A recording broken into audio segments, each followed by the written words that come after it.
नमस्कार मित्रांनो, आमच्या चॅनलवर नवीन असाल तर चॅनलला नक्की सबस्क्राईब करा, म्हणजे तुम्हाला मालिकेचे नवनवीन एपिसोड सर्वात अगोदर पाहायला मिळतील.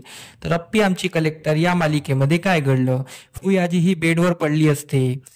तिला बेशुद्ध बघून मोना वगैरे घाबरून जातात. तर दिप्या तिला होशमध्ये आणायचा प्रयत्न करत असतो, पण फुई मिरचीच्या वासाने चांगलीच बेशुद्ध झालेली असते. तेवढ्यात कदम बापू येतात.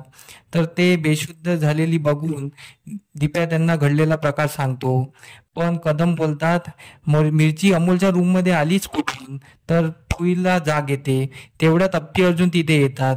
दिप्या अप्पी अर्जुनला घडलेला प्रकार सांगतो. अर्जुन बोलतो, "आमच्या रूम मध्ये मिरची कुठून आली?"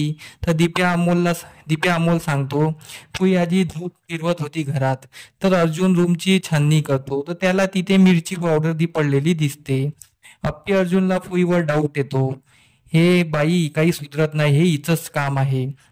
इकडे मनीला विचारलं तर ते पण सांगायला खाली नसते, कारण तिने जर तोंड उघडलं तर सर्व सत्य बाहेर येईल, म्हणून मनी पण गप्प बसली असते. पण अर्जुन चिडलेला असतो. त्याला ते मिरचीचा प्रकार त्याला आवडलेला नसतो. जर हा मिरचीने अमोलला त्रास झाला असता तर असे अप्पी अर्जुन बोलत असतात. अर्जुन तिला सोडणार नाही असं बोलतो, पण अप्पी त्याला थांबविते. बोलते, "2 दिवस दे मला." अर्जुन बोलतो, "तू या बाईसाठी 2 दिवस मागती आहे? मला हे पटत नाही आहे." अर्जुन निघून जातो.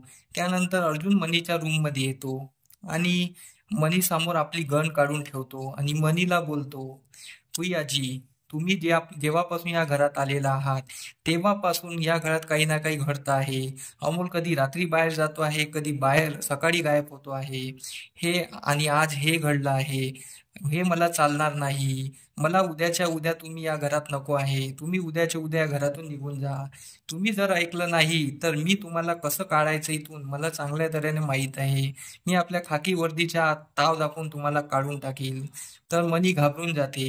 मनी बोलते, "साहेब, मला काढू नका. मी काही केलेलं नाही आहे." पण अर्जुन ऐकत नाही. अर्जुन शेवटची ताकीद देतो आणि तिथून निघून जातो. पण फुई आजी अप्पीला विनवण्या करते.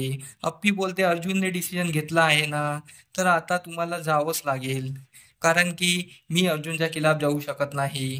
पण मनी विचार करते, प्रॉपर्टी एक तर माझ्या नावावर झाली नाही आहे. ही झाली असती तर मी कशी बशी निघून गेली असती, पण त्याचा एक उपचार केला असता. पण मनी वकिलाला फोन लावते. वकिलाला विचारते, "साहेब, माझी प्रॉपर्टी माझ्या नावावर कधी होईल?" वकील बोलतो, "उद्या होईल." इकडे मनी खुश होऊन जाते. त्यानंतर इकडे दिप्या आणि मोनाच भांडत असतात. मोना बोलते की फुयाजी गेली तर सर्व काम मलाच करावं लागेल. दिप्या तिला समजावतो. दिप्या बोलतो, "मी याच्यात काही करू शकत नाही. तुला जे वाटते ते कर." मोना बोलते, मी अप्पी वंशशी बोलेलच." दिप्या बोलतो, "तुला जे करायचं कर, मी काही मध्ये पडणार नाही." आणि दिप्या तिथून निघून जातो.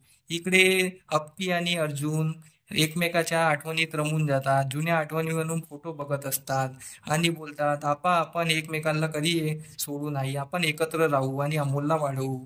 माझं तुझ्यावर प्रेम आहे, तुझं माझ्यावर प्रेम आहे." असं बोलून एकमेकाच्या आठवणी रमून जातात. आणि इथेच आजचा भाग संपतो. धन्यवाद.